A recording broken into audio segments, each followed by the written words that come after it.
Whenever one enters into duality, it is always an illusion. When you know for sure of the unity of all life, the judging begins to fade away. Every 13,000 years, it moves to a different location on the surface of the earth. And high up in one of the walls is the flower of life. They all knew this was occurring, and everybody just kept quiet and never said a word.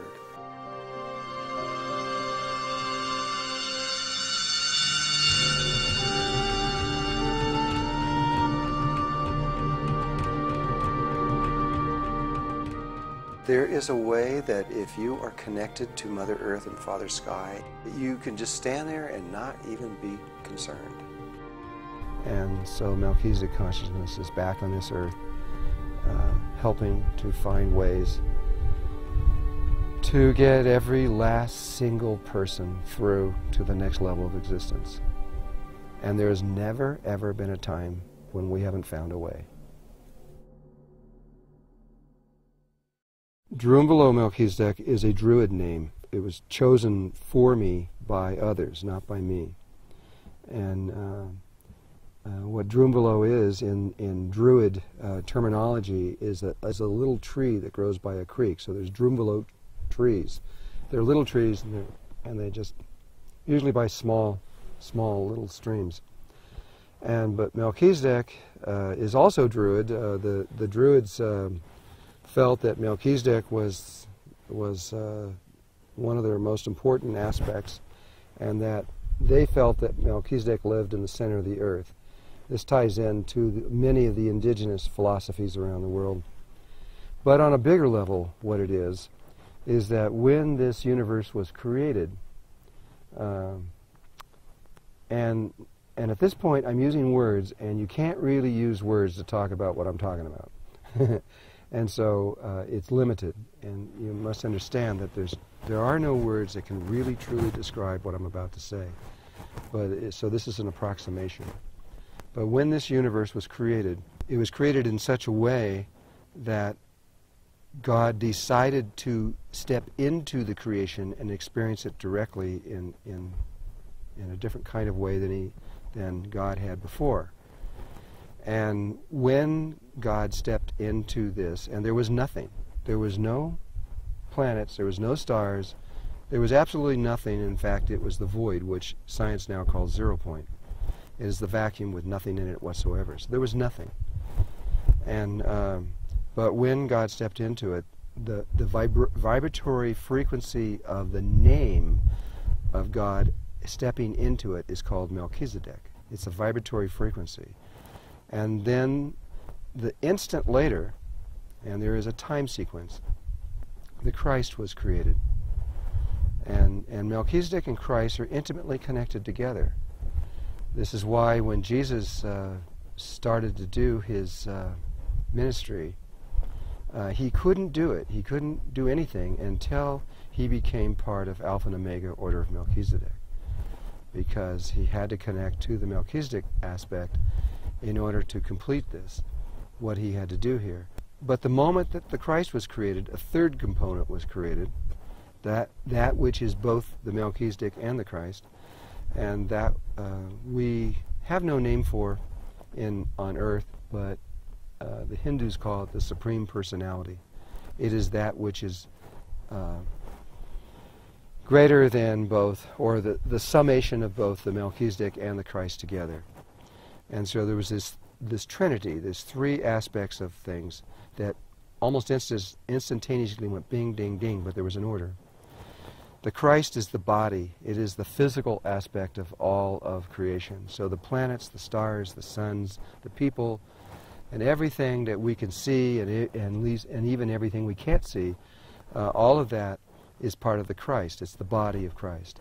And so there were these evolutionary steps that began through the Christ, but from Melchizedek. And what happens is there's a cycle of evolution where the higher consciousness is dropping down lower and lower and lower into levels of consciousness that are being developed, and they keep, every time they develop them, they go lower and they go lower and they go lower. And where we are right now is as low as you can get. This is the bottom. And so there are Christ levels and Melchizedek levels that have gone all the way down to where we are now. And so they weren't involved in ascension, they were involved in descending. Now we are about to go back.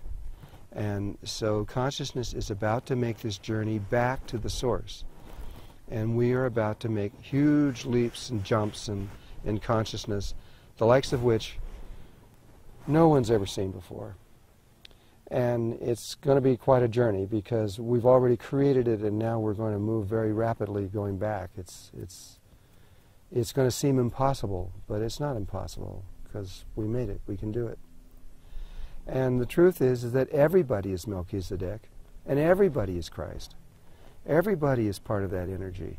Everybody has God within us. The idea that there is people that are greater than other people is simply not true. We are all the same value, equal on every level. But some of us have gone deeper or farther than others and have gained certain wisdoms that ones of us don't have. Doesn't make us better. We're just explorers.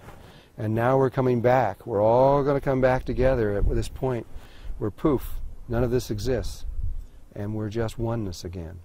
And then after time, you realize, oh, there's another step. You didn't see it at first. And you take that step and you become an even greater level of oneness. There's over 100,000 levels of this that Melchizedek have mapped and found. And that you keep going, but eventually you come back to this place where we are one and creation is within us. And we have to make a decision. And that decision's totally up to our oneness.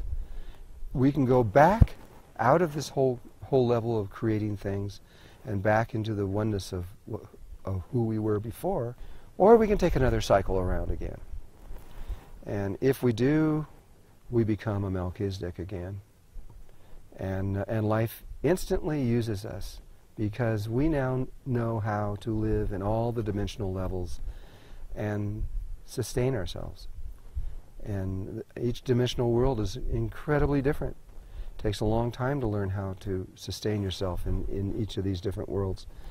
But by the time you have gone all the way down and all the way back, you know how. And so that person becomes a lot like a white blood cell in the body. They are used by life to, whenever there is a dimensional problem anywhere, then Melchizedek goes in and says, okay, you guys, here's what you do, and we help. And that's what's going on here now. We're about to go through a tremendous dimensional change. And so Melchizedek consciousness is back on this earth, helping to find ways to get every last single person through to the next level of existence. And there has never, ever been a time when we haven't found a way.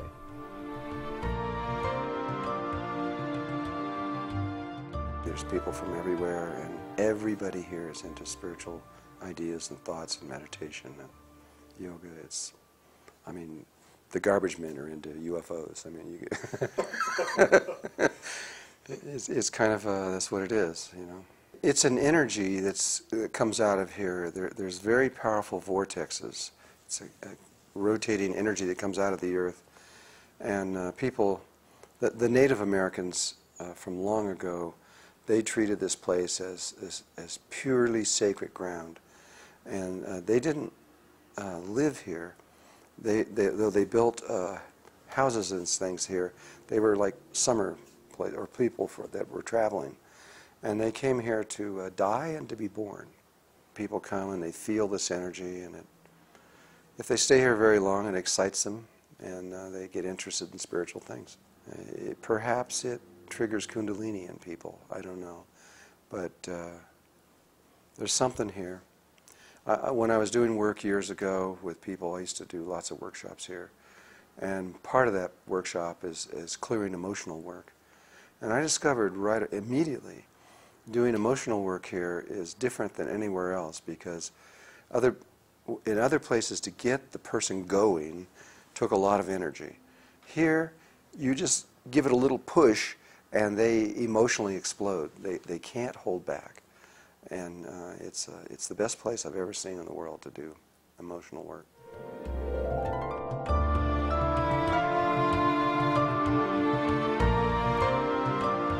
I've been teaching meditation since 1984, and I've been traveling pretty much ever since then. It's become, when my books came out in 1998, The Ancient Secret of the Flower of Life, that was volume 1, that expanded people's interest in what I was doing greatly. When the next one came out in 2000, that even brought it out further.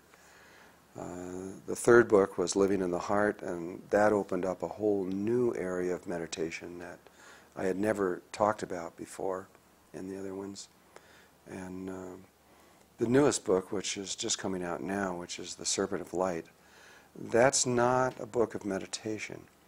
That's a book about my interconnection with indigenous tribes around the world, and something that is happening on the earth. It's a very big thing that for some reason nobody's ever talked about. The earth is an exact replica of a human being, or you could look at it the other way around. The human being is an exact replica of the earth. We don't look like it, we're not round, and we look different. But our energy field, the human light body that extends around the human being, that light body, the electromagnetic field and the shape of the field that's inside of that body, which is around a person that's about 55 to 60 feet in diameter, and it's a perfect sphere, but inside is this very complex electromagnetic field. That energy field is identical to what's around the Earth. And NASA has slowly been able to identify all the various components in there. They agree at this point. I believe they do. And because it's the same, because we are the same, the way energy moves through our body is also related to the Earth. And so almost everybody is familiar with a sexual orgasm, but not everybody is familiar with the Kundalini rising, which is another form of orgasm. It's the same energy moving up a different channel. And when it moves up a different channel, it has a different purpose. The sexual orgasm is primarily for creation, procreation. It has much bigger levels to it that we're not aware of. And the Kundalini, its purpose is to awaken you to God and to higher levels of consciousness. Once you've had a Kundalini experience, you can't stop. You don't have a choice. You have to keep searching for that, and you will all your life once you've experienced that.